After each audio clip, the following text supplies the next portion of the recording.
Okay.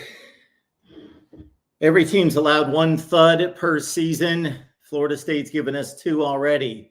When you thud to the ground, that should be it. You shouldn't be able to get back up, and boom, 2 consecutive weeks, Florida State looking awful. So we will give you our take on FSU football here in just a few minutes. Welcome to the Voice of College Football. Appreciate you stopping by. Sorry we're late. We deconstructed our set yesterday to go to Tallahassee.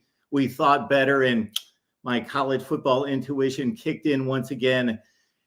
That would have been a horrible trip to make. Yes, even aside from the football, a horrible trip to make. So we decided otherwise. Some things got in the way, but that was the big plan. And we appreciate our buddy James Coleman out there because we would have had a setup there with James tailgate in terms of Wi-Fi and electricity, and we would have been all set up. But again, we decided not to go, and that was for the best. Appreciate you being here at the Voice of College Football. Let's break down week 1, going into week 2. Let's get started with that game that you're all talking about right now. It's that Arkansas win over Arkansas Pine Bluff that the nation is buzzing about. Got Ty Hudson checking in from Tusk Talk with Ty. Ty, what's going on? Wait, so you're telling me that the nation is talking about Arkansas? Finally, yeah, that's all the college football talk that I'm hearing. It's all about the Hogs. Hey, it's better to be on the plus side than the negative side, because we know a thing or two about being on the bad side of the national discussion. But well, yeah, I'll put it this way: when I take the tongue out of my cheek, I'll say, folks, it was 70-0 on Saturday. If you missed the score against Arkansas Pine Bluff, unfortunately for the Hogs, not too many Arkansas Pine Bluffs on the schedule. You're not lying. Yeah, they got a tough one this weekend going up against Oklahoma State down at their place. So you're right. No more UAPBs. But I'll say this, Ty, and then you can fill in the blanks. At least they showed up against an inferior opponent, and they did exactly what you're supposed to do. They just completely curb stomped them. Yeah, they're, in the post-game show, of course, it's always exciting. Arkansas does, like you said, they covered the spread and then some. There were definitely plenty of positives. I mean, of course there are when you play a team like UAPB, and I have had to tell people in the Tusk Talk Discord and in the live chat on Tusk Talk YouTube to just pump the brakes. They're not going 10-2, 11-1, but there's certainly it's good to see them execute. It's good to see them score well on some of the analytics when you're looking at like PFF. It's good to see these things, and they did pass the eye test. Part of me wishes they had played maybe at least a group of 5 school, right? Maybe someone a little bit more up the totem pole as far as difficulty. But unfortunately, I think that is probably one of the negatives, is that or maybe not a negative, just one of the big question marks is, what did we really learn about Arkansas? And the truth is, not a lot, other than we know they're going to be fast. We know they're going to score. They're going to put up points. I feel like that was already kind of a thing before UAPB. Going 10 for 10 on all drives, all touchdowns.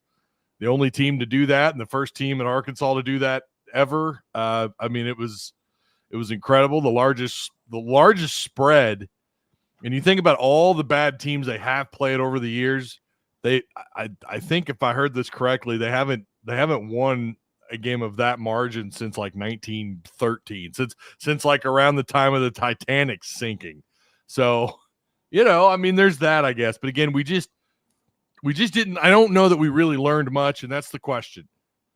Going into this Oklahoma State game, who has more film to break down? Who made more mistakes that it's gonna be pointed out in last weekend's, or for Arkansas last Thursday, for Oklahoma State Saturday. Who has the most film to go back and go, okay, here's where we were challenged. Here's what we need to work on. Arkansas didn't get that. Oklahoma State did, and that is something to consider if you're an Arkansas fan. No doubt about that. South Dakota State was Oklahoma State's opponent in week 1, and they distanced themselves in the second half 44-20, but it was a competitive game throughout the first half into the second half before they were able to do so. Mm-hmm. So again, I'm sure they've got their players' attention. And like you say, from a tactical standpoint, when you win 70-0 and you score touchdowns on, did you get that, folks? 10 consecutive drives, then wow, there's not a whole lot to correct out there. But with Oklahoma State, obviously they will work on those issues. But the two teams get together in Stillwater. So was there anything that you can take from this in regards to anybody stand out to you? Well, I don't know about any one player. I thought Nico Devier, the defensive end, he's in a battle with Anton Jukic, the transfer out of Albany, who, by the way, according to PFF, was a huge get for Arkansas if you're just looking at PFF numbers, which we all know those numbers are unlikely to carry over into SEC play. But I thought both of them played pretty well. In fact, I was looking at PFF, and both those guys kind of, not tremendous games. They were kind of sharing snaps. I think a little bit we saw them on the field at the same time. We didn't see Landon Jackson play much. I don't think he had but about 25 snaps. So it was good to see those guys still be able to apply a little bit of pressure and do their thing in the run game. I thought both of them looked pretty good.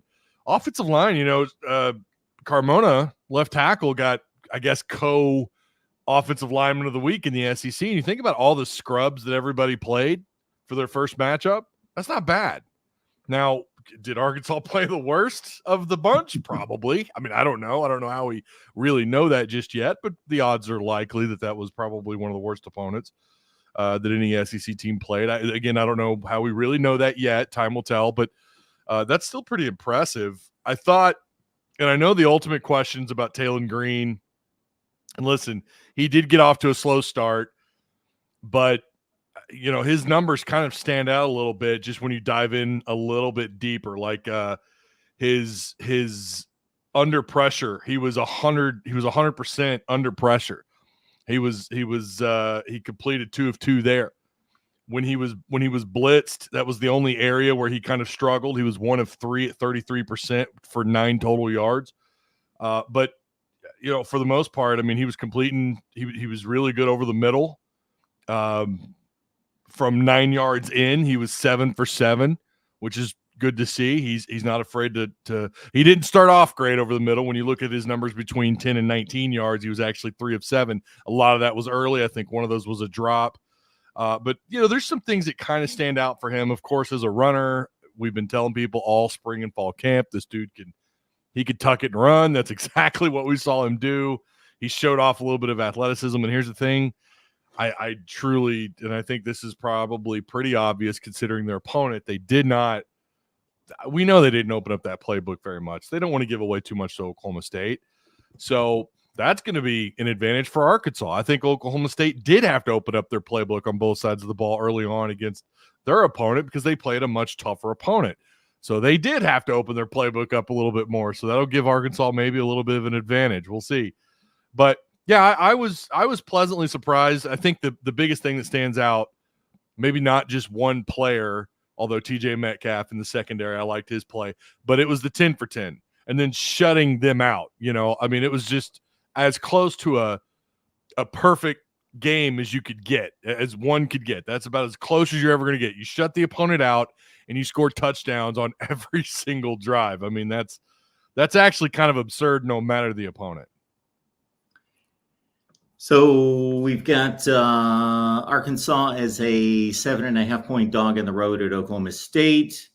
My first inclination is grab points on any game, most games. And then to this game, I've been saying it all off season. This game's a touchdown plus. I'm probably going to take those points because I don't think there's much separation between those two teams. I will say this, that Oklahoma State, my first thought when it comes to the Cowboys is rushing champion from last year, Ollie Gordon, a top 5 to 10 offensive line in the country. They are going to mash. They are going to come right at that Arkansas defense.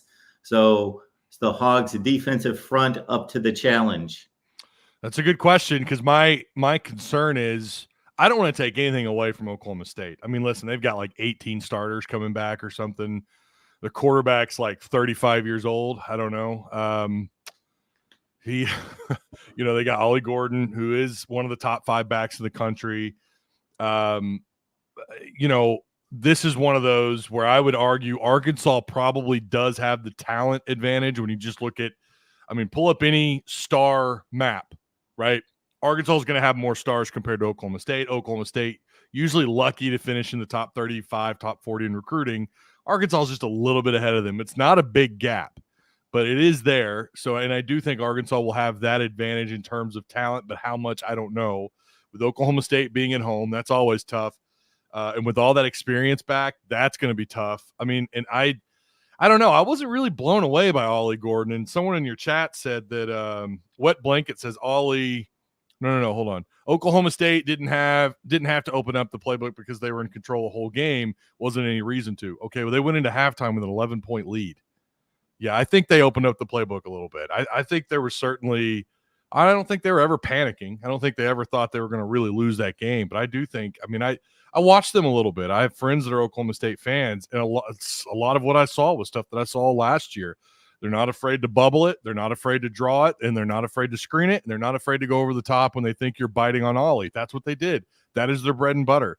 And Gundy, in my opinion, I don't know if there's a coach that does more with less than Gundy at Oklahoma State. I got a lot of respect for that program. T. Boone Pickens dropped off quite the bank to that university, and they may not have the regional power of Oklahoma or Texas A&M, but he has built a very respectable program. He's been there for 20 years. He's got the experience. They've been in these games before. They have lost some confusing games. You look at last year, some odd losses. But I wasn't, again, going back to Ollie Gordon, 3.9 yards per carry on 27 carries. And again, a lot of what I saw was stuff that I'd seen them do last year. Now, I'm not saying they opened up the entire playbook, but I wasn't blown away by Oklahoma State's run game. I just wasn't. As a team, they ran for 3.3. Bowman, who's kind of sneakily athletic. I was impressed with Bowman. I was very impressed with Bowman, actually. I thought he delivered some very catchable balls where only his receivers could come down with them. Their offensive line and their run game, and maybe that's what we're missing. That's the part of the playbook they didn't open up, and maybe they didn't want to show too much. I'm sure they were subbing guys out late in the game on the offensive line. I think Gordon will eat. I think he's going to have a great year. But I expected a little more out of the run game in week 1, but I think they're gonna be just fine. And Arkansas might be the first team to get the taste of that. Yeah, Wet Blanket is always reminding us that Ollie Gordon is the best running back in college football. And then I quickly come back with one of the best running backs in college football. Just because he ran for the most yard doesn't mean he's the best. That's right. 3.9 yards per carry against South Dakota State isn't necessarily a check mark in his column. I kind of like Omari and Hampton with North Carolina. They did have to keep Alan Bowman in the entire game. They didn't get a chance to rest him at all, unless maybe they just handed the ball off. I don't know what was going on in the fourth quarter. These receivers are good for Oklahoma State. They are. Rashad Owens, Deshaun Stripling, he's a transfer. Those guys have been in the program for a long time. Brendan Presley's been their best wide receiver for a few years. So, their offense is really good.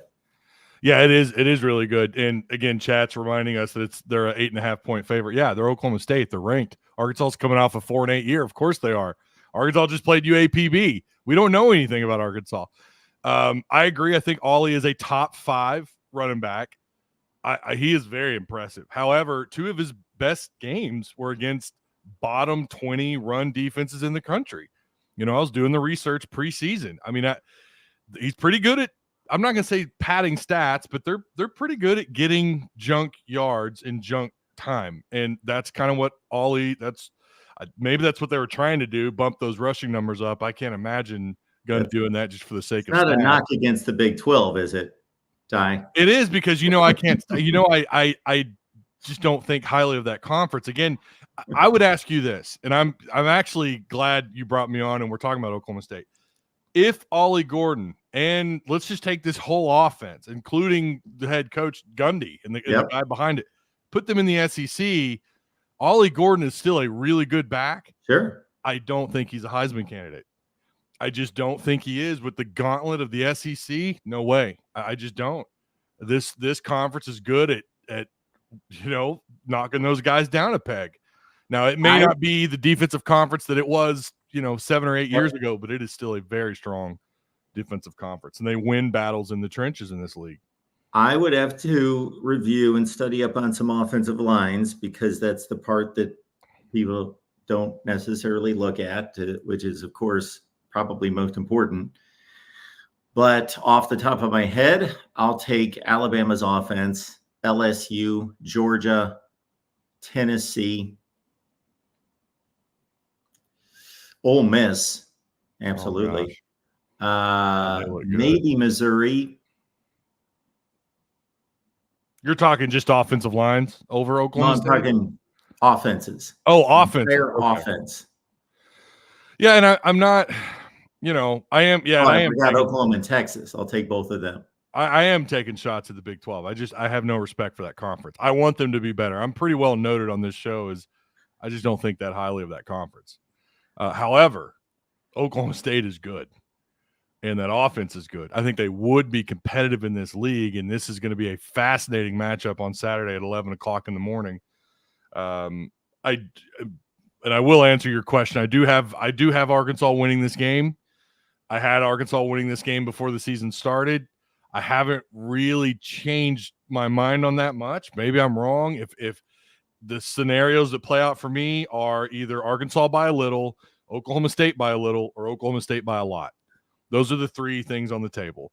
I don't think if Arkansas wins, they're going to go down there and beat the hell out of them. I think it'd be a high scoring, 30 or 45 to 39 kind of game. Only because of Taylor Green's athleticism. I don't know about his passing. I'm still kind of waiting to see what he can do in the pass game.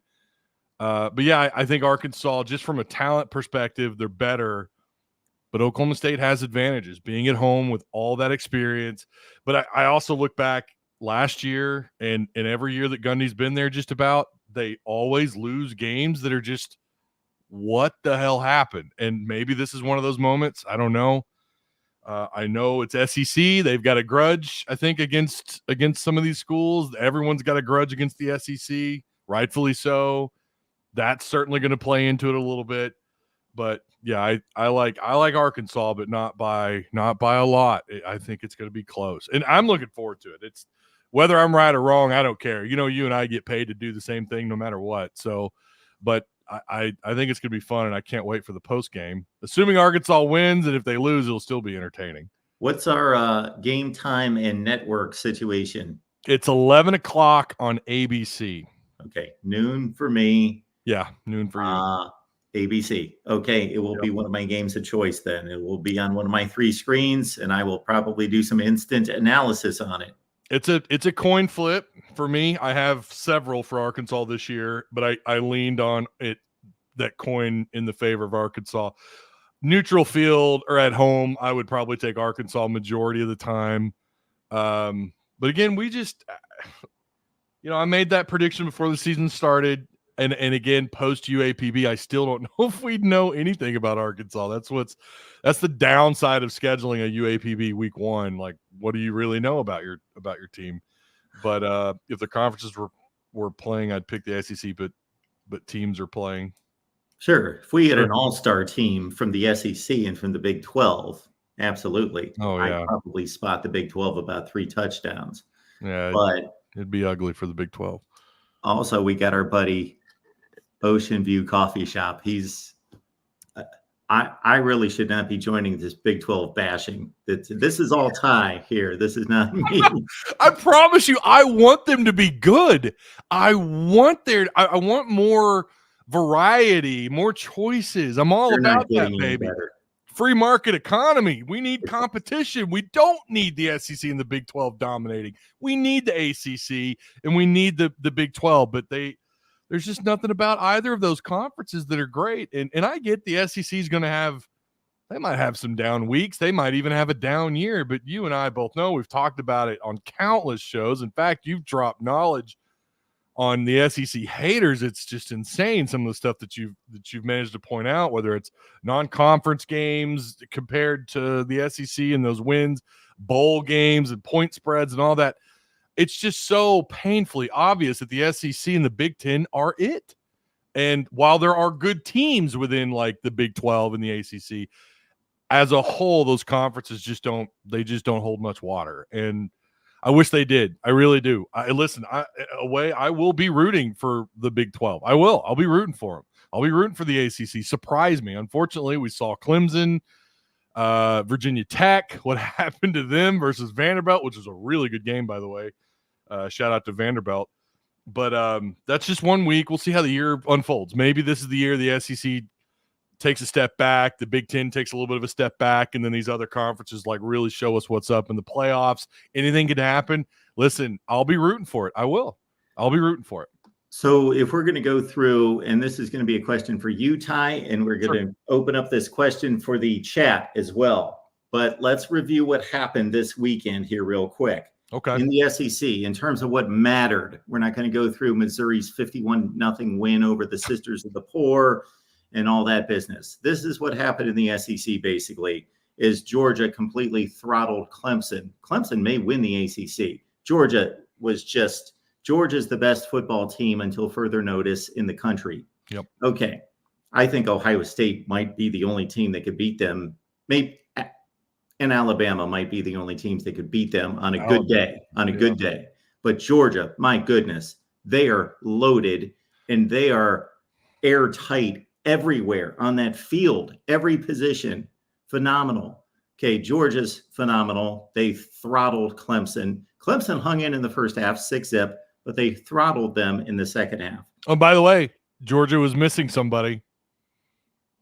They're missing the running back. He didn't play. Oh, yeah. I think Trevor Etienne did not play. Yeah. But Nick Frazier there, phenomenal 5-star freshman, came in and just lit it up. Okay. 83 yards. That means something to me, that result. Okay, LSU lost to USC.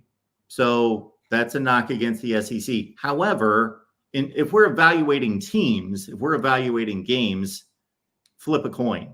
Like either team could have won that game. USC, LSU. If they played 10 times, I can almost guarantee it would be 5-5. Like that was a toss-up. So LSU and USC are probably top 15 teams, and they played the kind of game you would expect. It came down to the very last kick of the last play of the game. So I don't consider that a bad look for the SEC because they were playing like seeded teams. Mm-hmm. And then Florida looked awful. But again, Florida's probably the 13th or 14th best team in the SEC, playing the team that might win the ACC, probably the best team in the ACC. So you got to understand that. That's like this situation now coming up with Arkansas against Oklahoma State. Arkansas is we'll have to wait and see, but based on preseason projections by most, probably the 13th or 14th best team in the SEC, and Oklahoma State's supposed to be fighting for a Big 12 championship. So it's not a like-seeded, like we can't come out of this game and say Oklahoma State won by 7. Wow, the Big 12 is so much better than the SEC. Like it's not a comparable game. Oklahoma State should be playing Tennessee or playing Missouri or playing LSU or somebody of that ilk, Texas, in terms of comparing the conferences. Yeah. Yeah, and it's something else. I just remembered this. I have cousin Shane from that SEC podcast coming on the show tomorrow. Really excited about that. And I was doing some notes for that show, and something, I don't know if I'm going to bring this up to him or not. But this is from Heather Dinich, senior writer at ESPN. Yep. Dinich, yeah. The SEC had 4 wins on Saturday by 60 points or more, the most of any conference in a single day in the AP poll era since 1936. with Arkansas winning 70-0 on Thursday. The SEC has matched the most 60-point wins by a conference in a season in 1 week. Just an interesting side note there. Yeah. Now, Colin is saying that the SEC had a bad week outside of Georgia. I do not agree with that. I don't know about a bad week. I wouldn't go that far. I don't see that at all. I don't see where anybody had a bad week. Okay, Texas A&M and Notre Dame played down to the last 3 or 4 minutes of the game. They did. So Texas A&M probably played. Texas A&M is going to be a fringe top 25 team. They're probably going to go 7-5 this year. They played a Notre Dame team that's going to be in the playoff. They're playing, folks. You gotta realize playing up a grade or two. Yeah. And what that is in Texas A&M, the game was 13-all with like 5 minutes left in the game. I think the only knock or the only knocks are Florida. I mean, Mark, they might be the worst team in the SEC. Well, but listen to what you're saying. If we're talking about the conference and evaluating the worst team in the SEC lost to the probable ACC champion, that should just be like a check mark. Okay, well, Miami did what they should do then. They did what they should be able to do then. They did. But then you've got the other knock would probably be South Carolina. That's a bad look. That was not a good game for them at all. But no, I agree. Who cares if you beat Old Dominion by 4 points, 23-19 at home? You still got the win. An ugly win is a win. But I think, unfortunately, outside of the USC, I mean, I guess you had 3 or 4 decent SEC games, but you had a lot of Southern Miss, Alabama A&M, Eastern Kentucky, UAPB. I get where maybe the outsiders looking in love to highlight those 2 bad losses or 2 bad games and go, oh, see, the SEC's down. It's like, well, no, hold on. It's kind of like you pointed out, Miami. I think you're right about Miami. Miami's going to be tough out of that conference, and maybe they're going to be one of the bright spots. I think they will be one of the bright spots. Go send Georgia to play Miami and then get back to me. Yeah. Go send Alabama to go play them. Did you watch Alabama? I didn't get a chance to watch that whole game. No, I did not see any of that. I did not. Apparently, they looked like they were doing it. And I mean, the score does kind of speak for itself. Western Kentucky has had its moments in the spotlight, but Alabama took it to them 63-0. And I mean, it's Western Kentucky. And that's the other problem too. With week ones are even more difficult to break down and look at and take seriously because the transfer portal, it complicates everything. So you think something, week 1 happens, you feel like maybe you were verified in your beliefs and your thoughts, and then someone out of the portal has a breakout season that you didn't see in week 1 or in the preseason. That's what's crazy about the portal. But yeah, I'm with you. I definitely don't think it was a bad week for the SEC at all. I'm not saying it was an outstanding, great week. LSU, USC was in Notre Dame and Texas A&M. Those were the 2 like seeded, even money, comparable games. They were basically close to, I don't want to call them pick'em games, but they were competitive on the line from Vegas. And the SEC dropped both of them. So I'm not saying it was a banner week for the SEC, but I'm saying that's why I said, let's look at the SEC. There's only about 4 games we can look at. The rest of them, they did what they were supposed to do. Yeah. They annihilated everyone 70-0, basically. There was as you just read off, about 6 scores like that. And that didn't even take into account Missouri 51-0 and Mississippi State won 56-7. Yeah. Our buddy here, Tukey G. So Tukey G, he's here all the time. We love him. We appreciate you being here. However, let's understand this. See, this is one of these narratives that I understand where this comes from, but people don't back it with facts, Ty. And what do you think I did one time when people were going crazy in the chat? And I'm no Notre Dame lover, believe me. I go into Notre Dame chats. I went into a Notre Dame chat. I never do this. I showed up in a Notre Dame chat just because it was a guy that's on the show frequently. And as soon as people saw my name in that chat, oh my word, I've never been blasted like I was. Oh, these people hate me. The host was even going, hey, everybody, Mark's a great guy. Come on, man. All the hate. Yeah. Anyway, so I cut it straight. And when it comes to Notre Dame, that is a common thought. Notre Dame's always overrated. I went through like the last 15 to 20 years of AP preseason rankings. They're not overrated. They outperform their ranking just as many times as they underperform their ranking. It's like completely random. It's completely random. So and I'm with you too. When you look at their schedule, like Mark, if they don't go 11-1, at least there's something wrong. I mean, I don't know that there's anything on that schedule that stands out outside of USC on the road. Or is that a neutral site game? What game? The very last game of the year when they play USC. Is that a neutral site? No, they play at the LA Coliseum. Okay. Well, that'll be interesting. The schedule, I don't know. Maybe Purdue, Louisville will be good.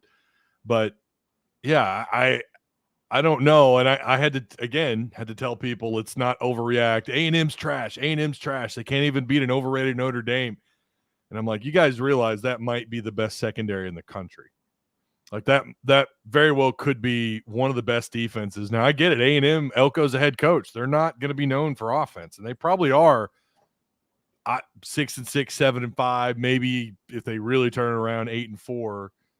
But let's calm down. I do believe they're a playoff team, but you obviously know. I know you've done your research. I'm sure you're gonna wake us up on Notre Dame a little bit, but I do tend to believe they are. A lot of people fall in love with them because of who they are. They are Notre Dame. They are one of the classic blue bloods of college football. When you think of college football, you think Notre Dame's always in that conversation somewhere. So therefore, they're always kind of given the benefit of the doubt. However, I know that defense looked damn good against A&M.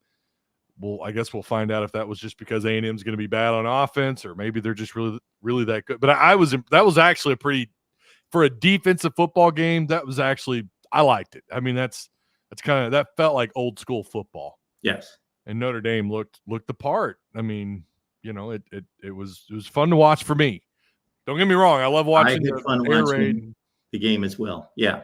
I picked Notre Dame to win that game. I picked Notre Dame to go to the playoff. What for the season? Is there anyone on that schedule? And I know we're talking Arkansas and SEC, but is there anyone maybe I'm overlooking? I think Georgia Tech might be a challenge, but I think they get that team at home. I don't know if there's anyone, especially Florida State now. They're come on, they're 0-2. They're off to a wonderful start. They look horrendous. Oh my gosh, what is happening? What is happening? Is Norvell? There's no way they fire him. No way, right? No. I mean, he just had a magical season. He's a good coach. He is. He's a good coach. But that team, I'm not a guy that I'm more the analytical type. I don't get on here and rant and rave about trying to read facial expressions and body language. I'm not that guy. Yeah. But that team looked beaten down and drained and lacking confidence. And I got that same feeling. And I kind of wonder if he already is struggling to hang on to them for them to I mean, it's clear they're not buying in. They're at least, to me, I could see last year, even when Arkansas was losing close games on offense in particular, it felt like they just they're not sold on the Dan Enos Express. They're not sold on it. And you could just kind of see it. And then we'd get these little moments out of KJ, or the run game kind of picks it up a little bit, and then they just fall flat on their face, and the defense is doing everything they can. They were bought in for most of the season until things kind of collapsed after they were worn down throughout the gauntlet of the SEC. I kind of got that same vibe out of Notre Dame, like 2 games in, and they're just kind of over it. Yeah. Florida State. Yeah. Or Florida State. Sorry. Yeah. I'm looking at Notre Dame's stats stuff on my page, but yeah, I was not impressed with Florida State. How could you be at 0-2? I can't wait to release my top 25 that actually makes sense. As soon as we get done here, I'm going to record that, and that is going to frustrate and piss people off that are not aware of the process. Yeah. Ooh. Just a little inside information. Mike Norvell has lost the locker room. I'm not sure we even need insider information on that. Yes. We caught that on national TV. Yeah. All right, Ty. Appreciate you being here. Well, hey, I always appreciate the invites. Again, it's always fun being on here. If you're a Razorback fan, I hope you're subscribed to Tuss Talk with Ty. And yeah, as always, it's fun, Mark. Absolutely. This is a good week to check in with Ty. Big game, Arkansas, Oklahoma State, one of the better games of the week. This is not a great week for college football. Texas, Michigan's the headliner. NC State, Tennessee is a good game. There's a few out there. There always are a few, but it's not a great week.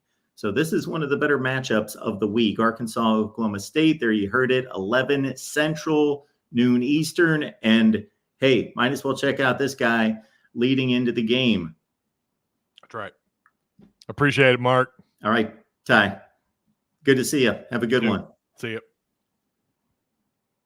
All right, keep it moving here at the Voice of College Football. A lot to get to here. So we'll take your calls and questions and so forth. And we have left the line, the call-in line.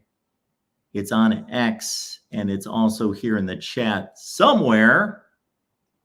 We also want to make sure that you guys are aware what's going on here at the Voice of College Football. A lot. You're doing some shopping, I'm sure. The Amazon links in the description section of all the. That's what's wrong with these morning shows. This is when my mouth is not working. This is the worst time of the day to be talking. But I'm committed to this morning show, so we will continue. The Amazon links in the description section of all the videos. So please use the Amazon link when you shop on Amazon. I cannot stress that enough. It is your one way to contribute to the network here at the Voice of College Football without spending a penny. Okay, we got a big day here at the Voice of College Football. I'm going to be talking Michigan with Steve Dace, Michigan Podcast. We're recording this afternoon, so be looking out for that on the Michigan Podcast channel. I'll have my reflections on Michigan's 30-10 win against Fresno State and upcoming against Texas. 5:30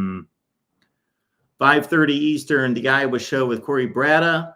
7 o'clock, Nebraska, Justin Adams. Then we've got the 7:30 Biggest 12 show with Clint Foster. 8 o'clock Eastern is the Michigan Live Show, John and TJ. 5:30 Iowa, 7 Nebraska, 7:30 Big 12. 8 o'clock Michigan, right here at the Voice of College Football. All right, we're going to talk a little bit more week one leading into week two. We'll focus more on week one today since it's only Tuesday. We did not have a show on Monday. We're anticipating a trip to Tallahassee. We are so glad we did not make that trip, although I wanted to meet up with a few people out there.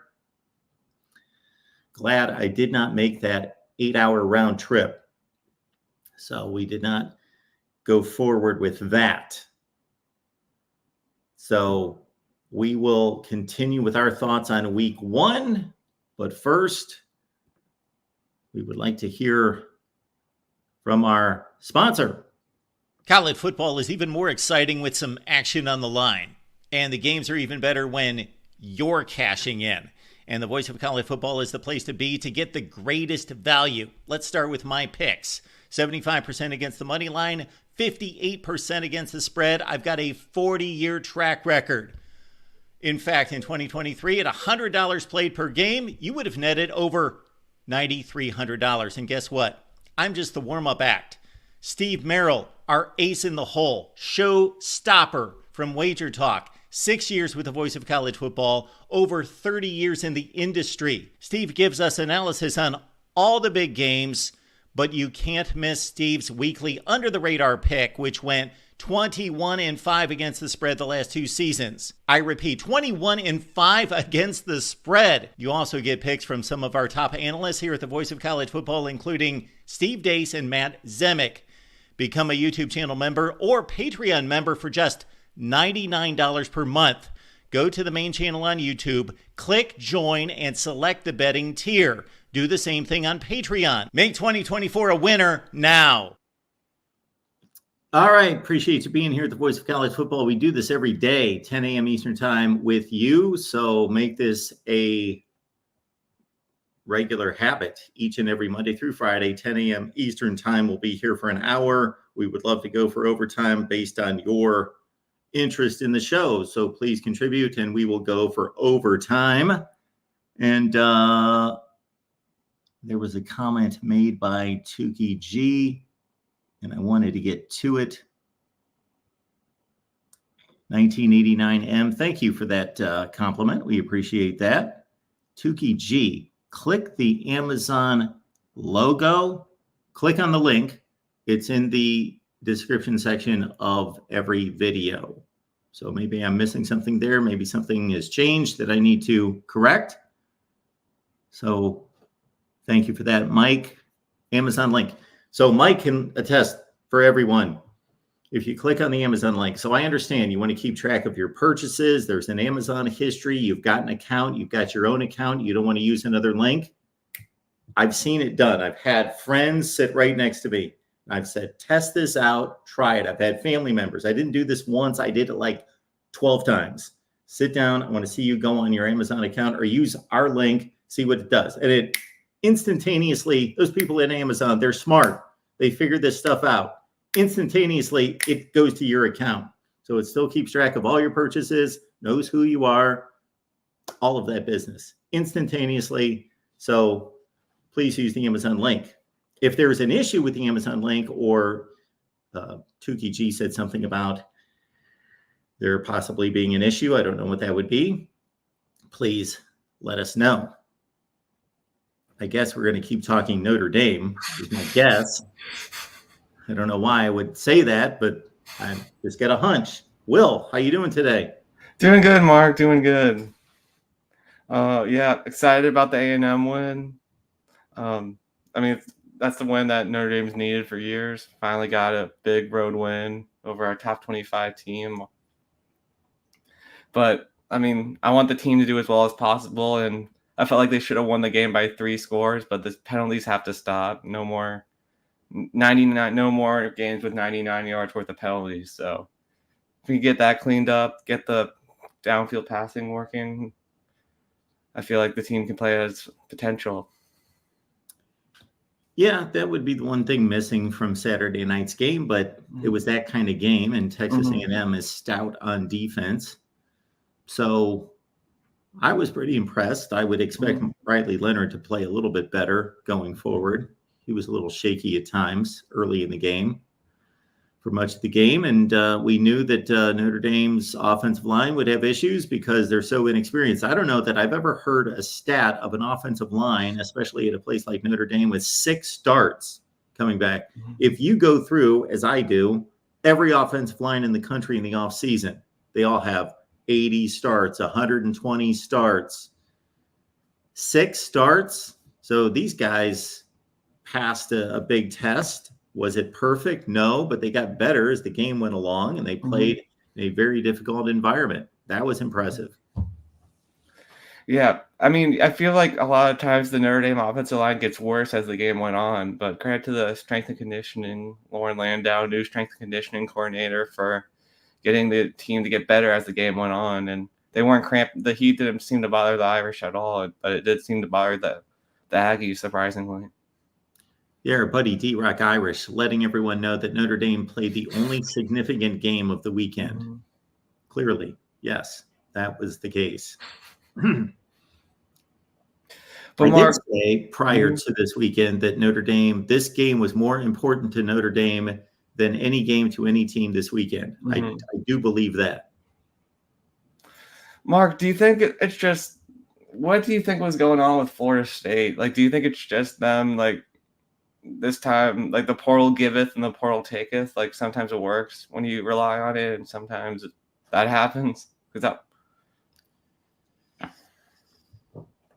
Yeah, well, their portal additions these last 2 years have been phenomenal. The best in the country. Not the most in volume, but the best in the country. Keon Coleman and Johnny Wilson, a wide receiver. Their tight end, Jaheim Bell, is an NFL freak of a body, and they didn't even use him that much. And their two best defensive linemen, both drafted in the first round of the NFL draft. Like, they hit on everything. Their best corner, Fentrell Cypress from Virginia, transfer portal guy. Even their quarterback, people forget, Jordan Travis was originally a transfer. Now, that was pre-Mike Norvell. But, yeah, they're not hitting, at least through 2 games, in the transfer portal to that extent. And their high school recruiting has been okay. I just don't understand why you're relying that much. Like, if you want DJ to be your quarterback, he should just be a complimentary piece, not someone that has to go out and win you the game. Like, he won't lose you the game if you just have him play as like a game manager. But I think they should have went for a different portal quarterback if they wanted someone to take the team to the next level. Yeah, that combination of Mike Norvell and his offense and DJ, I never was sold on, just because Mike Norvell likes to get creative. He likes to lean on offense. He likes to lean on, of course, the run game's important, but he likes to chuck it around a little bit, and he's an offensive guy. And yeah, DJ limits you considerably. He's just, this guy's never going to get any better. He is what he is. He's already played 5 years of college football. He's not getting any better. I did in the offseason think, okay, it's maybe reasonable to think that Mike Norvell can do something with him a little bit more than what was done at Oregon State, although Jonathan Smith is considered a quarterback developer. So that's obviously not happened. He had no support of a run game, so they couldn't run the ball. So really nothing's working for them right now. They're supposed to have a excellent defensive front, and they got mashed again for a second consecutive game for almost 200 yards on the ground. Yeah, I don't think I've seen a D-line that hyped up and not play that well in college football ever. I mean, I'm sure there's something at some point it was like that before, but I can't think of it off the top of my head.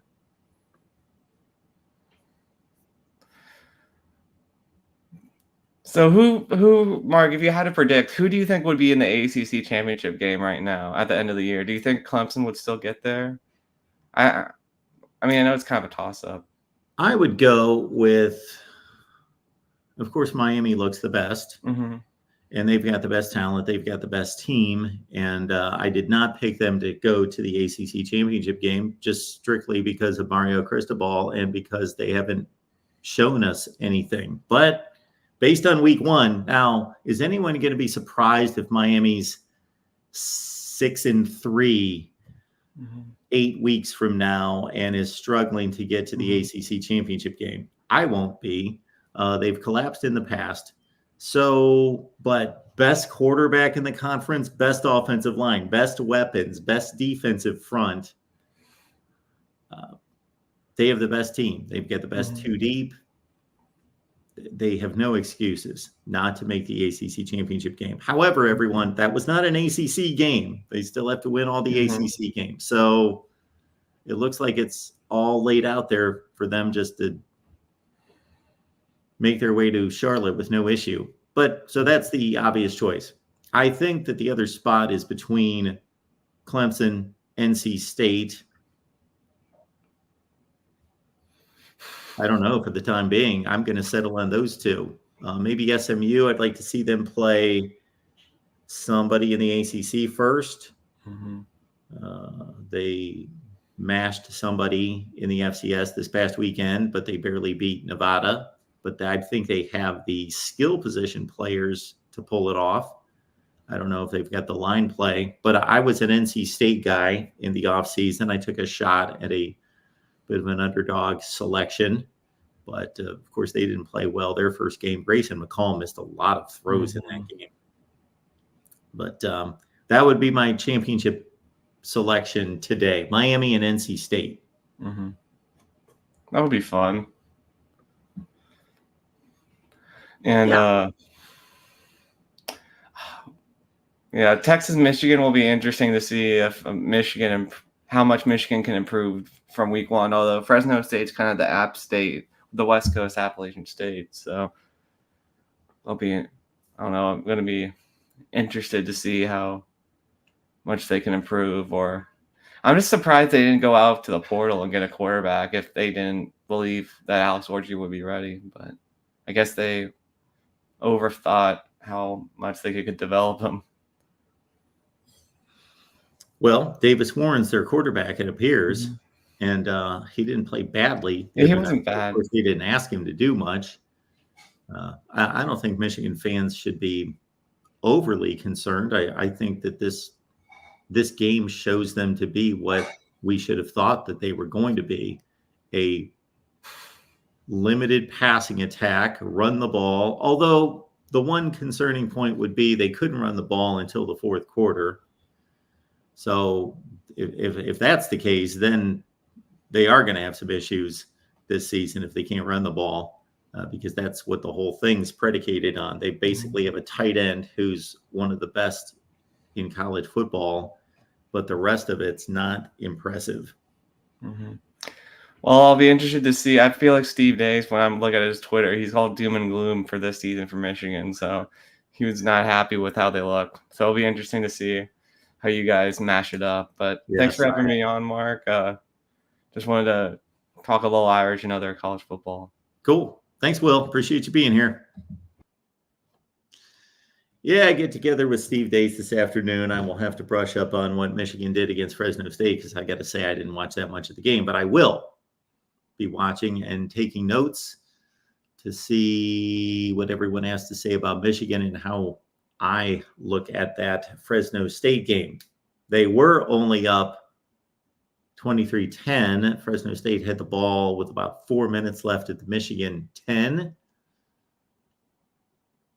I was hoping for a score there. Things would get a little interesting at 23-17 with about 3 to 4 minutes left. But Will Johnson to the rescue and game, set, match. And if Michigan was going to win by that many, why did they not tack on another point? Screwed up my pick. I took Michigan to cover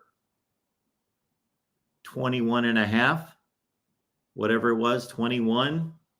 Couldn't get it done. You get my picks, you get Matt Zemick's picks, you get Steve Merrill's picks, you get Steve Dace's picks, and Steve Merrill, he's the pro out of all of us. Wager Talk, he hit another one against the spread. His under-the-radar selection, exclusive right here, the Voice of College Football, 22-5 the last 2+ seasons, and he took Pitt to cover against Kent State, and they did. All right. For me, this is what matters from week one. Georgia is the best team in college football. I thought that performance was exceptional, beyond exceptional. Clemson is still a pretty good football team, especially defensively. And for the first half, Clemson hung in there and forced 2 field goals and basically played as well on defense as you could imagine against that offense. And then Georgia, I have no doubt that they got a tongue lashing. The offense got a tongue lashing at halftime, and they were super focused, super creative in play calling. The first 2 drives of the second half, boom, boom, boom, boom, boom, down the field, 6 plays, 75 yards, boom, boom, boom, 8 plays, 75 yards, touchdown, game over. And it's what at that point, 20-3, game over. Georgia's phenomenal. I don't see a weakness on the team. Now, Clemson's not the team to expose a weakness. Let's understand that. Cade Klubnik, tough to get an evaluation on him because he was running for his life most of the time. However, if you put together what we saw last season at the end of the previous season when he got to play last season and then this game 1 against Georgia, we can start to come to a conclusion that maybe this isn't the guy. He did not look like the guy to me last year. Were his stats awful? No. But I don't think he's good enough to win championships. Clemson they don't even set up the quarterback, and it's probably lack of faith in the offensive line, and I think it's lack of faith in Cade Klubnik to stand there and deliver the football downfield. Every pass play is got to have some kind of wrinkle. It has to be coming off of some kind of RPO or bootleg or rollout or something. There has to be some kind of motion action to make it an easier throw to set something up. That's going to keep the defense guessing. How many times does Georgia just flat out drop Carson Beck back in the pocket? Just put him back there 7 steps and just let him fling it. 23 of 33, 278, 3 touchdowns, no picks. That's going to be Carson Beck every game. You could put those stats down probably for every Power 4 conference game that they play. Boom, boom, boom, boom. Is he spectacular? Is he jaw-dropping, phenomenal? No, but he's really good, and his floor is so exceptionally high. He just delivers a really good game.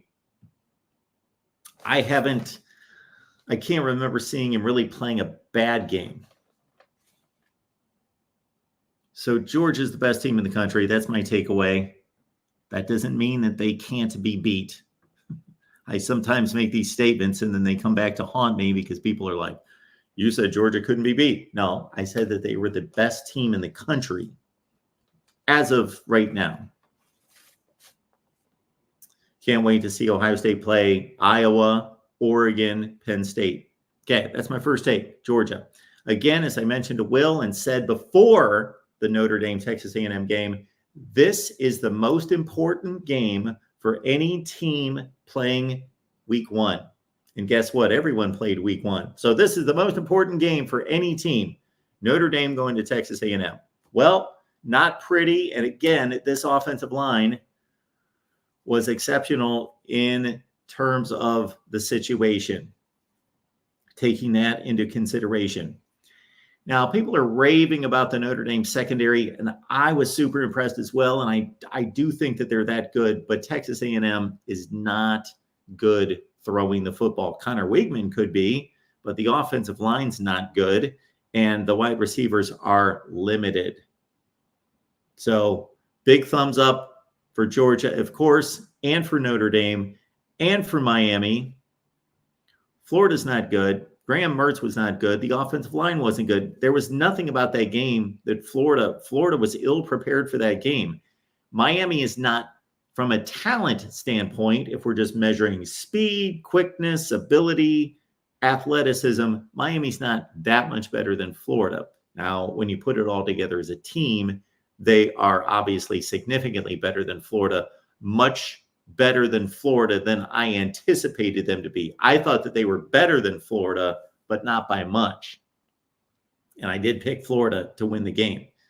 Again, don't confuse making selections of predictions versus who you think are the best teams. The best teams don't always win the game. They do most of the time, of course. So Miami is clearly the best team in the ACC as of week 1. These are not overreactions out of me. These are basically just mileposts. This is where we stand right now. Miami's the best team in the ACC. And then finally, on the high notes, big statement game for USC. So what I took away from this game is, number one, it was obvious from the first drive that, as we've talked about all off season, that USC is so much physically stronger than they've been. They have worked in the weight room to toughen themselves up against, they might have been playing the best offensive line in the country on Saturday night. Miller Moss, oh my goodness, he's good.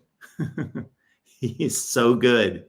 He was good the first drive, and he just got better and better and better and better. Did you see some of the throws he was making? He was making NFL throws all over the place.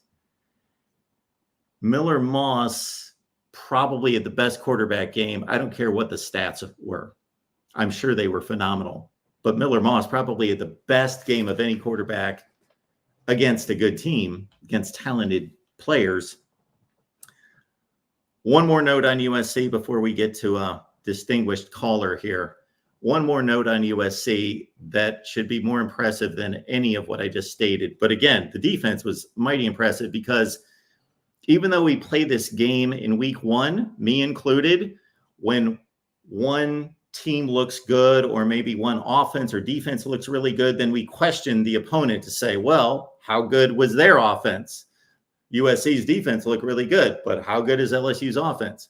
That is the game that we have to play the first week of the season. And then, of course, we get more data points. And by week 3, 4, 5, we can start to say, okay, well, that was an aberration. Or, of course, they looked good because that team's offense is horrible. So we can start to put those things together. But I can make a definitive point about USC's defensive improvement.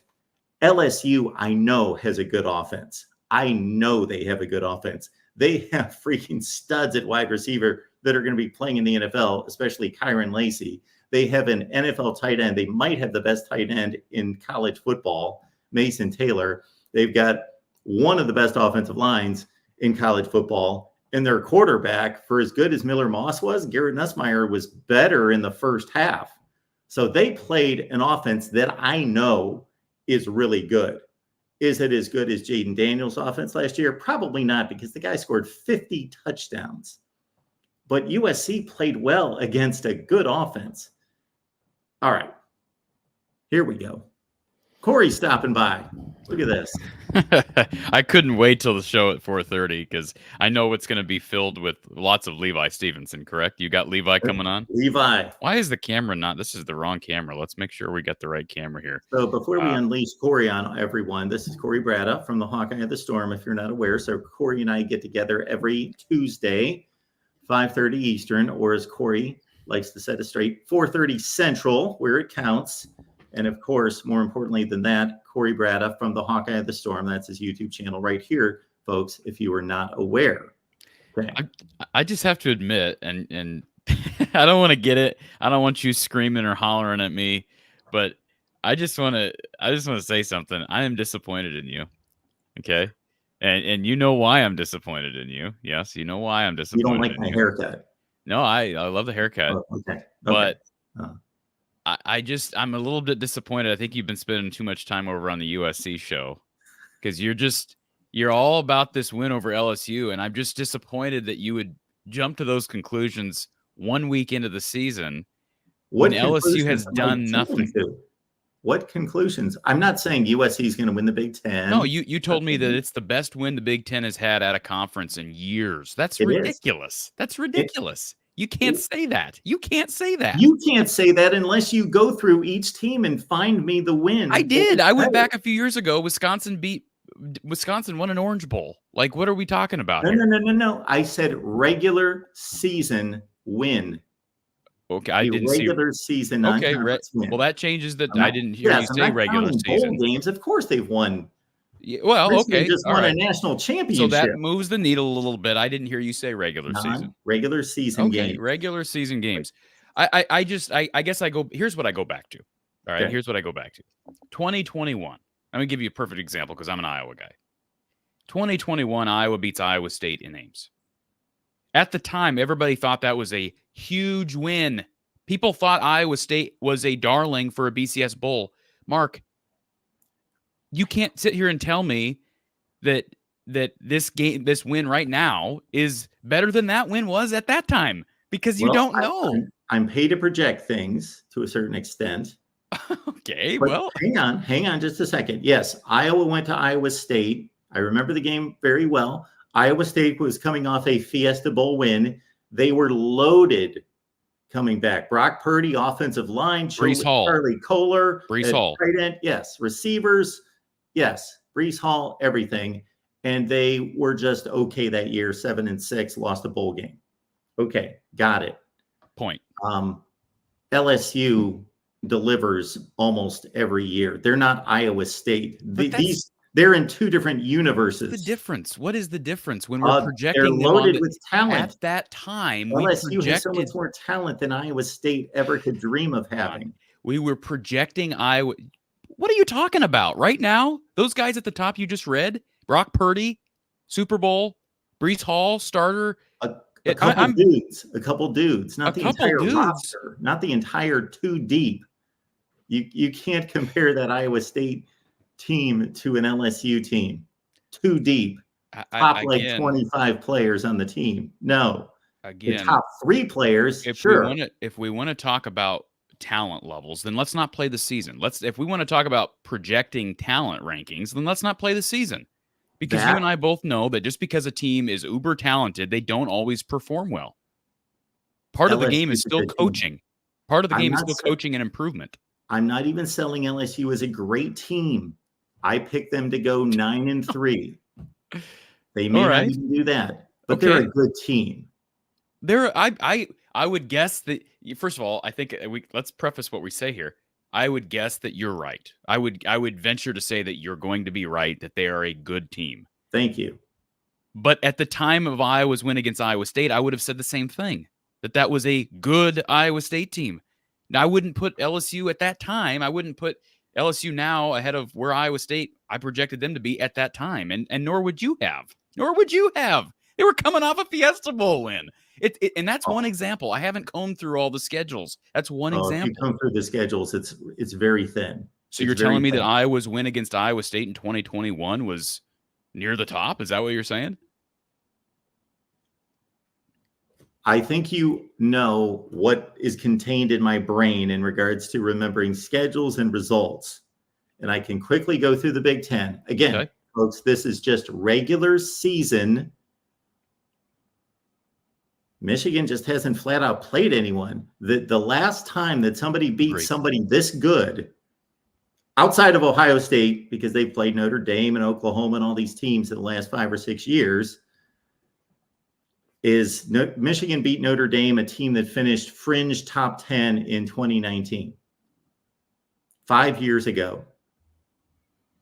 Minnesota's not winning games like this. Nebraska's not winning games like this. Northwestern's not winning games like this. Even Penn State, out of conference, they're not playing games like this. They're playing West Virginia and Auburn when they go 5-7. Didn't Wisconsin beat LSU in the non-conference? In 2016. That was 8 years ago. Okay. All right. That's fine. Well, first of all, there was no non-conference in 2020. Okay. So that's, there was no, it's 7 seasons ago. I get your drift. I'm just, what I get frustrated by is the jumping to conclusions about an LSU team just because you just named it. But you just downplayed a Notre Dame win, a win against Notre Dame, because they didn't finish as well as I guarantee you. When that win against Notre Dame occurred, people thought that was a really good win because Notre Dame was uber talented. I'm sure they were uber talented that year, like they are every year. You just brought up a win that somebody had against Notre Dame that Michigan beat Notre Dame win. 2019. I'm saying that this win is the best Big Ten win other than Ohio State since 2019, when Michigan beat a Notre Dame team that finished 11-2 and they finished 11th or 12th in the country. So I am curious because this game was on a neutral field, and I'm not. By the way, I'm not saying you're wrong. You know more about the sport than I do as a whole, but I'm also not saying you're right because I just think we've got to just. Well, sure. We just got to wait a little bit here before we anoint this as the greatest win ever. The best win in the regular season in the Big Ten in 5 or 6 years. That's my point. Is that what you said to me over text? 5 or 6 years? Is that what you said? I said, I left it more open-ended. I left it more like, I said something like huge win for the Big Ten. Then you were like, well, we'll wait and see. And then I said, no, LSU is good. And this is the best win for the Big Ten in. You said probably a decade. That's what you said to me in your first message. Probably a decade. Well, that Wisconsin win over LSU went 8-4 that year. They were fine. They were decent. And you're projecting LSU to go 9-3 this year. That was my projection. Well, and I see what I'm saying? USC to win this game. You had USC winning the game. Yeah. So yeah, and I'll probably get ripped by some of your USC guys, but that's fine. And it's not like USC went out and dominated this game. It was a toss-up. It was a complete coin flip. It went down to the last play of the game. So here's my question. Sure. Here's my question. Say, let's just presume for a second, and there's no debating the SEC is better than the Big 12 right now. I think that's fair to again, we're projecting, but I think that's fair to surmise. Yeah. Let's just assume for a second that LSU goes 8-4. They go a little below what you projected. Okay. They go 8-4 instead of Sure. 9-3. Okay, Yep. that's reasonable. Say Iowa beats Iowa State this weekend in Kinnick. Yeah. It's at home. It's a home game. Yeah. Say Iowa State goes 9-3. Is that win against Iowa State this weekend going to be valued the same, similarly to the LSU? I guarantee you will not give Iowa as much credit as you're giving course I USC won't. right now. Of course Yeah, I won't. because of the brand. Because Iowa of the State, brand. no, because Iowa State going 9-3 in the Big 12 is not like going 8-4 in the SEC. I just acknowledged that there is a bit of a difference between the conferences. Well, yeah, I mean, how big of a difference? How big of a difference is there? I can't believe I'm defending Iowa State on your show. I can't believe I'm defending Iowa State. No team in the Big 12 would have a shot of winning the SEC. Well, yeah, I mean, we're talking top to bottom, right? So, yeah, top to bottom. I agree. The SEC is better, right? So what if Iowa State goes 10-2? They go 10-2. Is that equal to an 8-4 in the SEC or no? Sure. All right. So if they go 10-2, LSU goes 8-4. Will you view the Iowa win as one of the best in the last decade for the Big Ten? I'm serious. That's a fair question. I will. Yes, absolutely. Okay. Even right. Even if Iowa State goes 9-3, even if Iowa State goes 8-4, and it's a certain 8-4, I think we have to evaluate past just the record. Like if they're losing 1-point games and they beat somebody really good, maybe they go to a decent bowl game and beat somebody good, all of that has to be taken into consideration. There are like 5 teams that you could send from the SEC to the Big 12, maybe more than that.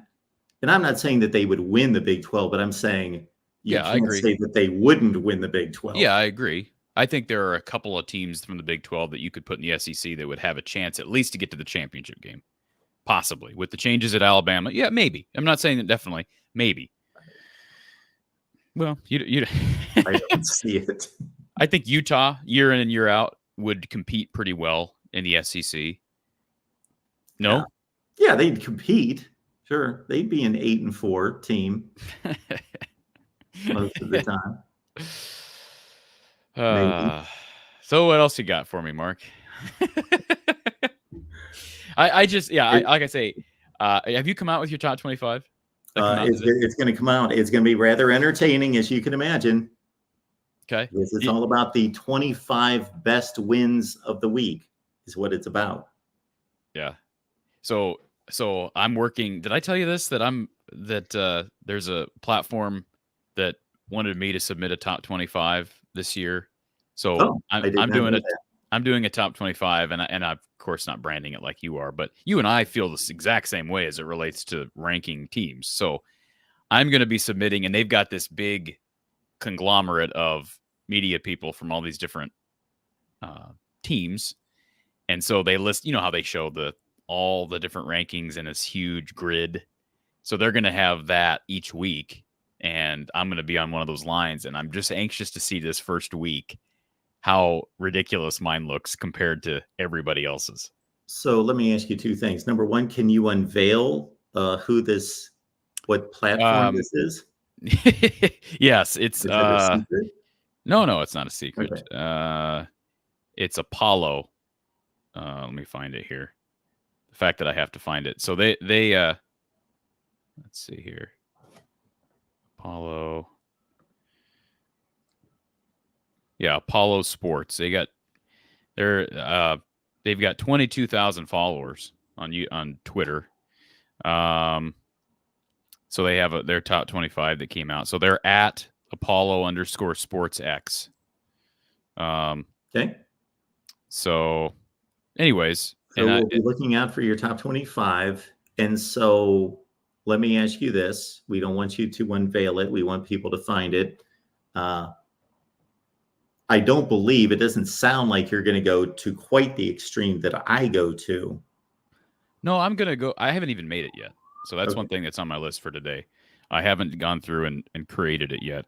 But I did do a preseason top 25 because they requested it. And so, of course, the preseason top 25 is going to look very similar to everybody else's preseason top 25. Yeah. Because it's not based on criteria that you or I believe in. Yeah. But it is there. So, no, I have not released my top 25 yet. I'm guessing that Iowa's not going to be ranked. I said that weeks ago. I said I was unlikely to be ranked in my week 1 poll, because they almost made mine. Not quite. Yeah. I mean, the way they won. Yeah. Yeah. But Yeah. I mean, again, FCS opponent, good. I think good FCS opponent. But again, FCS opponent, it's hard for me to rank them above a bunch of teams that beat FBS opponents. Yeah. So I have not done that yet. That's going to be on my list for today. But this is one teaser I will give everyone about my top 25 that actually makes sense, which will be released as soon as we get done here. I'm going to record it, send it out. Doesn't take long. Is that there is a team that is ranked currently in the top 5 in the country that will not be ranked by me. Well, again, anybody that understands the criteria of these polls shouldn't be upset by that. And there's really no reason to fret if you're not ranked, because it can completely be different. It will likely be completely different after week 2. Do you realize, Corey, there were only 9 teams that beat Power 4 conference teams? Yeah. Well, they were obviously all power conference teams themselves. I haven't had a chance to watch much of your programming here since the weekend, but is it fair to say, like, I was looking on Saturday, I'm looking through all the games, and I got a buddy that plays at a G5 school, so I ended up watching that because I wanted to see him play. But it was after I came home and watched. I did not watch the Iowa game live. I watched the Iowa game recorded. When I finished that, I'm like, okay, I don't got to do a post-game show, so what am I doing here? Found that game, watched that. I was looking through the rest of the scores. I'm like, man, there are a lot of bad games. Yes. I mean, so many bad games. And they, like, so many blowouts. Like, even a couple of games that I thought might be competitive, they ended up in blowouts, like Oklahoma State, South Dakota State. Let me tell you this. Oklahoma State's going to be in my top 25, because when you beat a national champion FCS program that's won 2 straight national titles by that many points, by what, 24 points, that's one of the 25 best wins in the country, in my opinion. Okay. So they're going to be in my top 25, but there were just so many lopsided games. When you have so many games in the 70s, and some of the games that weren't as lopsided were games where I'm like, please, this is ridiculous, that, like, Michigan struggling with Fresno State and Oregon struggling with Idaho. And as a Big Ten guy, I'm like, okay, let's pick this up here. We don't need these to be nail biters. We don't need another Michigan State. Who did they play? Michigan State. I mean, FAU. Yeah, FAU. I mean, Wisconsin, they easily could have lost that game to Western.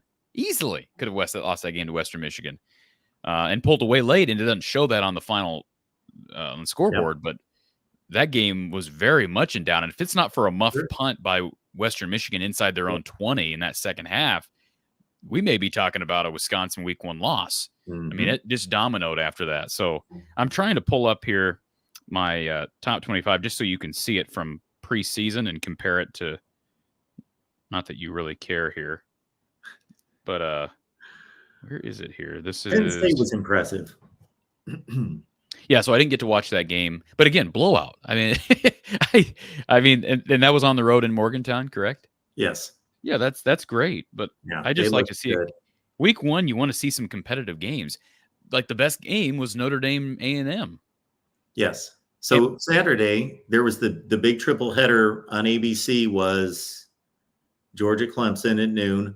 Awful game, blowout. Although the first half was competitive, and then Georgia just annihilated them. 3:30 was Miami, Florida. Bad game, blowout. And then the night game, Texas A&M, Notre Dame. It was a rock fight. So if people like offense, they didn't enjoy it, but it was a good game, very competitive game. And then the best game of the weekend was USC and LSU, just from an entertainment standpoint, at least among big-time teams. Yeah, and it was Saturday night.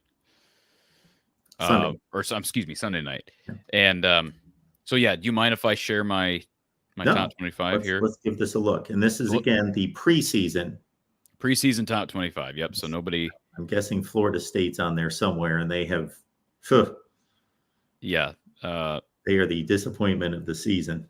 Well, see, here's I'm guessing that after Georgia Tech beat Florida State week 1, you were like, or week 0, you probably said that's a pretty good win. But now you're like, I don't know.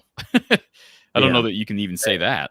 Yeah, that's difficult to grade now because you still have to give those teams credit for beating a power conference team, which there's only so many out there.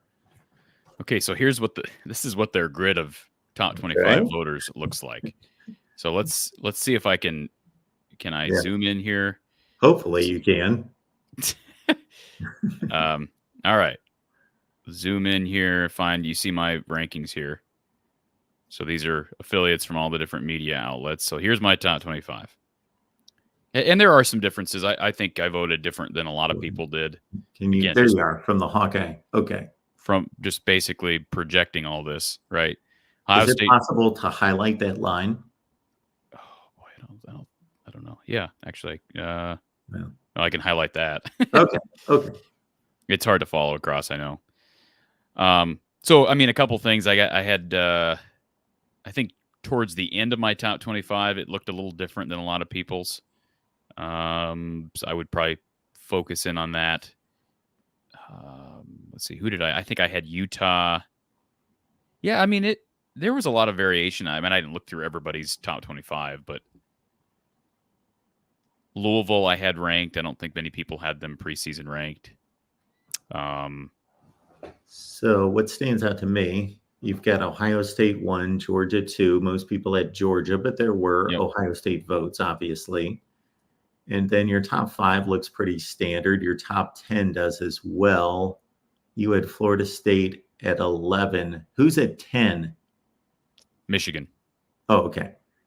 Where do you have Iowa? Is that at 16? I got 17. Okay. And Iowa at 17. Oklahoma and where do you have my favorite team, LSU? 12. They were ranked 13th. Okay. That's about your rankings are pretty close to what mine were preseason. I had Kansas State at 15. Yeah. So I mean, I had Iowa higher, and it's going to look like bias, sure, but I mean, I've been calling for that for a long time. I had Kansas probably higher than a lot of people had them. I had them at 20. So obviously, Florida State gets the boot, and Virginia Tech was upset. Yeah, Florida State's not going to be ranked. Virginia Tech was not on my poll. Oh, I thought I saw. Okay, they were one below you. Okay. And projection wise, I this should be proof right here that I have nothing against the assumption that LSU will be a good win, because I had LSU ranked higher than SC. Miami looked pretty good too. I didn't watch that game. Right? Am I good in saying that? I'm assuming you watched part of Miami and Florida. Did. I watched quite a bit. So yeah, I'll any other questions here, Mark? No. I'll definitely go through there and see. This is one of the most fun weeks because for this top 25, and it's the easiest, right? You just go through and find the 25 best wins. If you do it the way we do it. Yeah, that's not how the pollsters work. That's not. No. I saw Brett McMurphy just released his top 25 just moments ago, or at least it popped up on my feed just moments ago. And you want me to highlight that real quick? I'll be most interested to hear where he placed Oregon, considering their performance. He's got Oregon 3. Georgia, Ohio State, Oregon, Texas, Bama, Penn State, Miami, Notre Dame, USC, Ole Miss, Utah, Kansas State, Oklahoma State, Missouri, Oklahoma, Michigan, Tennessee, Iowa, 18, 19, Iowa State. Interesting. Kansas 20, LSU 21, Arizona 22, Clemson 20, Clemson 23, Louisville 24, Kentucky 25. he's giving Georgia that much. He's just thinking you can even lose to Georgia by 31 points and still be in the top 25. How though? I And don't. again, he's still ranking the teams based on his. Yeah. Or otherwise, he wouldn't have Oregon at 3. Correct. So he's just saying, okay, they had a bad game. They had a bad week. Well, frankly, I'm not ranking based on what Iowa State. I watched. I got to go through and watch the rest of the game. I watched the first half of Iowa State on Sunday. I'm going to go back and watch the second half. Did you catch any of that game? No. So Iowa State, North Dakota. North Dakota, by the way, is picked similar to where Illinois State is picked in the Missouri Valley Conference, like top half of the Missouri Valley. Again, best conference in the FCS. But I've always said that. Have you? This is what surprised me when I went back and watched that first half of the Iowa State game. North Dakota put together a 12-minute drive in the second quarter. 12 minutes of That's hard to do. So what's crazy, this is how weird that first half was in Jack Trice. First drive of the game, Iowa State comes out, throws a bomb down the field to Jalen Knoll for like 50 yards. They go no huddle. They get up to the line of scrimmage at like the 20, throw a fade to the end zone for a touchdown. They scored a touchdown in like 36, 37 seconds of game time. I mean, it's insane when you think about it. 2 plays, 37 seconds, and a touchdown. And then the very next quarter, North Dakota goes on I don't know how many play drive. They converted all kinds of third downs, 12 minutes, and they ended up with a field goal. That to me, that ended the game right there. Like, you're going to go 12 minutes, you better score a touchdown. And so Iowa State, I don't really know how to rate their 21 points, that offensive performance against North Dakota, because 12 minutes of game time eaten up by the North Dakota offense. That's Iowa State scored quickly. Now, they didn't run the ball very well, but Jalen Knoll looked really good. Jaden Higgins looked good. They're good at wide receiver. That's one thing I mentioned after the Iowa win on Saturday, and I mentioned it on Sunday in the postgame show. Iowa State can get the ball down the field quickly. And not just because of what we saw against North Dakota, but they have good wideouts, and they have good wideouts every year. They didn't run the ball well with Sama. He did have a hurdle. I don't know if you saw that. It probably made the SC top 10, it'd be my guess. But he hurdled a guy on the very first drive of the game. I mean, clean hurdle, and then kept running. It was impressive to see. So we do have Levi coming on at 4:30 Central. We do. That's wonderful. Yeah. That's wonderful. Is a big game. Yeah. So where does it rank as far as like best games this weekend? Number 2. Really? That high on your list? Number 2. Well, let's put it this way. Tennessee and NC State might turn out to be a bigger game. Again, those games are so comparable, but it's the game that I want to see second on my list. Okay. Texas, Michigan. That's the obvious headliner. But after that, absolutely. So I'm curious because a lot of people, and of course, a lot of it are people who are connected to Iowa overreacting. But there are national people, plenty of people on Twitter that I've seen like after Saturday's game. Oh my goodness, Iowa has an offense. Yes. What are we going to do? I saw them all over the place on Saturday. So my question is, do you buy it? I was just going to say, you should have seen the CBS halftime show, whatever game they were doing. It must have been the Miami-Florida game at 3. No, whatever game they were doing, the Ohio State game. Anyway, throughout the day, these guys were just like, oh, they were just gushing about it, just going crazy. Like, I mean, they're laugh. They're kind of making a joke of it, but it also seemed genuine. There might have been one of them was like, hang on, let's see it a few more times, and let's see it against somebody other than Illinois State. But they made a big deal about it. So my question to you, Mark, is did you watch any of the Illinois State game? So to do the game or our show justice, first I've got to watch Michigan play because I'm on with Dace at 3:00 to do the Michigan podcast. And I saw maybe 10 plays of that game. And I did not see, I had Iowa on my phone, but I never looked down at my phone. So I really didn't see any of it. Okay. So how much, without seeing it, how much do you read into a 34-point second half? So it took them some time to get going. Yeah. Yeah. I did see the highlights, so I did see the scoring plays. Okay. I think, considering how they have struggled against everyone offensively, especially in the passing game, that True. I think it's a great sign that they threw It the ball is. that well. It is a good sign, but I'm with you. Like it's got to be proven past this week. What are reasonable, optimistic goals for this offense against a legitimate defense now this weekend? That's a good question. I don't know. I have no idea what to, Like, I don't have no want to idea what to expect. too much out of them, but let's say they put up in the high 20s. Well, they put up 20 last year on Iowa State. Yeah. They put up 20 last year. That's why I'm like, I don't really know, but they put up 10 the year before.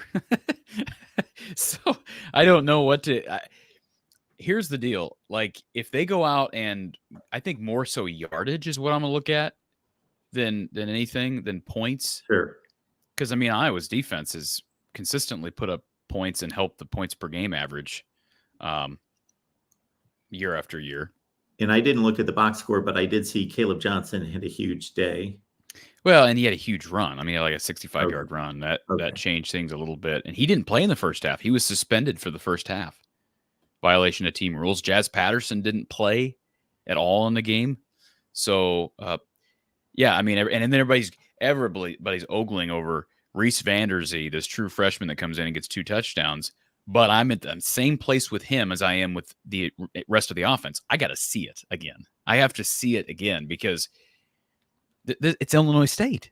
It's Illinois State, and it's not like he put up 100 yards receiving. He had 2 touchdowns, so everybody's reading into that. Sure. And he had a great, by the way, terrible pass by Cade McNamara when he's falling down, throwing to the end zone. You probably saw that pass. Mm-hmm. He just threw it up for grabs. That's a horrible decision.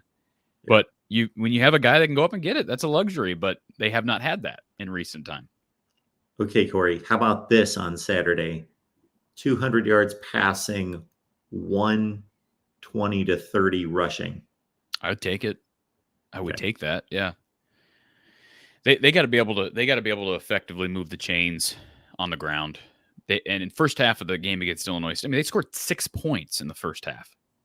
It was 6-0. And a lot of people were looking, including myself, and you're watching this and you're like, oh, crap. But here's the deal. It seemed like Illinois State came out with a really good game plan. They sent a lot of edge pressure and made things hard on Kamari Moulton early. I like Kamari, the way he runs. And I know a lot of people, I've had people coming after me I had a guy come after me on Twitter last night about me hating on Caleb Johnson. And I'm like, I don't hate on Caleb Johnson. I just think I think Kamari, based on a little bit of evidence that I've seen and heard during camp, that he's the more complete running back. Everybody loves the flashy guy that gets into the open field and blows everybody away. But I think Kamari is their best. That's an appropriate name for you, Mike. I think Kamari is their most complete guy, and it will be interesting to see against Iowa State's front. And Iowa State lost their best linebacker, Caleb Bacon, to an ACL over the weekend. So that is a factor, and I think that's my big thing, and I'm going to mention this to Levi later. Does that make Iowa State's – I mean, John Haycock's a great defensive coordinator. He is a great defensive coordinator. But does that cause Iowa State's DBs to have to basically pinch up a little bit throughout the game, and maybe that opens things up over the top a little bit more for a guy like Vanderzee or a guy like Gill? Jacob Gill looked really good, Mark. I know you've repeatedly said he's my guy. He is. I think he's their best receiver. That's kind of like what the narrative right now, Mark. Coming out of the game Saturday, everybody's talking about Reese Vanderzee being the next great thing at receiver, and Caleb Johnson's the great thing at running back. And I'm kind of like, hey, good performances, but their best guys at those 2 positions are still Kamari Moulton and Jacob Gill. So I'll be interested to see, what the offense looks early. Because, again, can they get it going early? He scored 34 points in the second half. Imagine if you could just do half of that in the first half. They'd have scored, what would that be, 34 plus 17? 51 points? Yeah, I will check out as much as I can get to between about 4 o'clock and when we get together at 5:30 Eastern so I am well schooled. Not that I need to be today because I've got your mouth and Levi's mouth, and you guys get together and A Big Ten Network published, I think, an 11-minute highlight reel. So the extended highlights. I'll start with that. Yeah. There you And then go. if I want to see more, Yep. I'll go to the game. All right, Mark, I'll let you go. Thanks, Corey. Good to see we'll you. talk to you about 5:30 Eastern. Yep. Corey Brada from the Hawkeye of the Storm. That is the place to be for Iowa football coverage. And again, Corey and I get together every Tuesday. This is Tuesday, 5:30 Eastern, 4:30 Central for the Iowa Live show. And today, of course, it's a huge preview show of the Cy-Hawk game. Levi Stevenson from Wide Right Natty Light on the Iowa State platform on SB Nation. He will be stopping by. And when you get Corey and Levi together, Iowa State, it is special. It is worth taking in.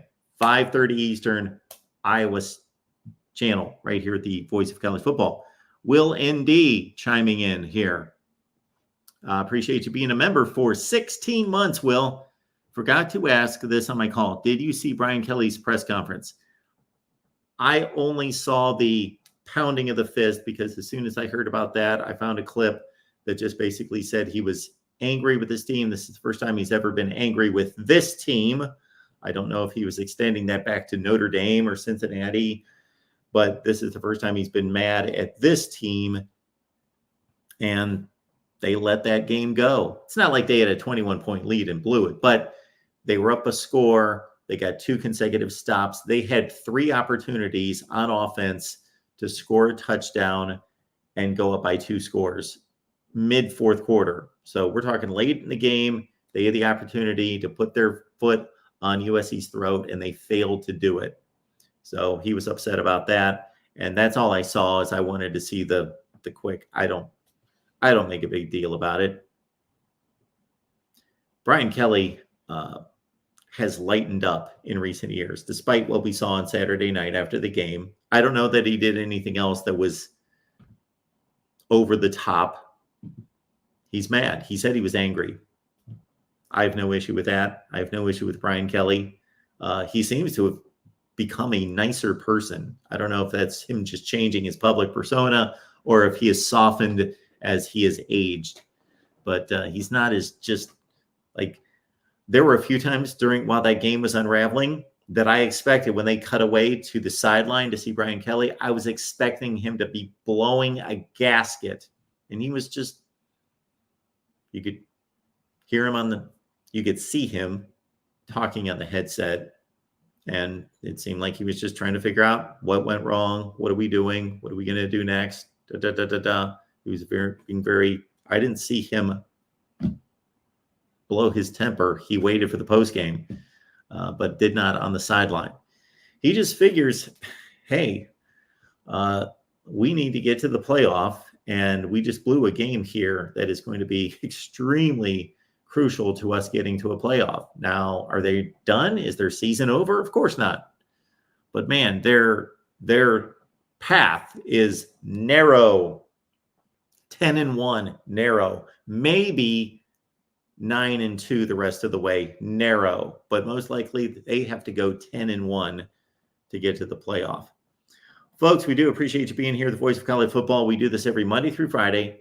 We started after Conference Media Days. We are taking you through the entire season every Monday through Friday, 10 a.m. Eastern Time. We go for a guaranteed hour, and based on your contributions and support, we will go some overtime shows. Every day it's opportunity, although I failed to promote and advertise it today. But if we hit certain contribution levels, we will stay on all day if you want us to. But we did stay on for 45 extra minutes today. We appreciate you being here at the Voice of College Football. Again, Iowa at 5:30, Nebraska at 7, the Biggest 12 at 7:30, Michigan at 8. And you know what? I almost forgot. Since we moved it from Monday to Tuesday, we've got the USC show at 10 Eastern. So I'll be back then. But before that, it's the Iowa show that kicks off our evening right here at the Voice of College Football. See you soon.